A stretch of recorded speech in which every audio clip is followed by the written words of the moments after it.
Life update! So, birthday day sa mong kauban karon sa work, guys. Syempre, nagoy cake. So, birthday good na siya. Mana siya, guys. So, amalay ng teller, mana siya ang iba na alawi ng Fico Tagum char. Iba nagtinukloray na pud kinsay magampo. Minus points good na sa langit ang di mo ampo. Awa lagi. So, ang nag-birthday day, guys, kanang sige katawa ka na siya. Diba, literal na happy birthday ka di ay. So, mana siya. So, kanay nga time, guys, kay wala pa nagampo kay ngano, ang picture giprint pa, diba, nana ang celebrant, pero ang picture mo pa pag-print, diba, at least nag-import.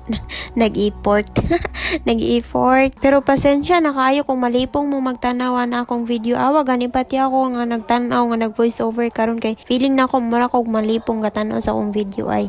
Lihukan kayo ko ay. Kaue ba? Pero nakapila na tang chika ha na tanabot pero ang picture nga giprint wala pa gyud intaw na humanog print, diba? Pero kay nitingog naman ang manager gigutom na daw siya abte ko gampo ang isa uy. Manager na gud nang niingon. Hadlok uy basig ilabay dito sa Makati. Char.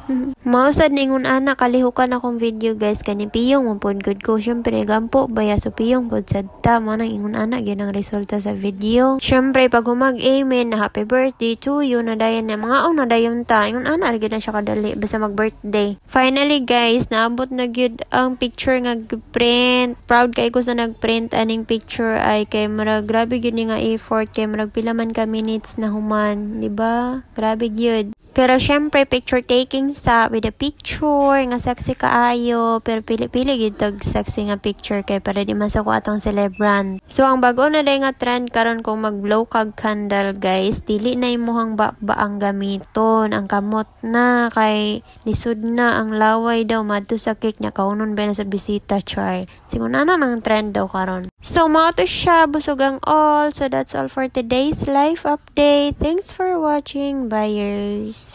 Shot puno sa daw ta mga guys.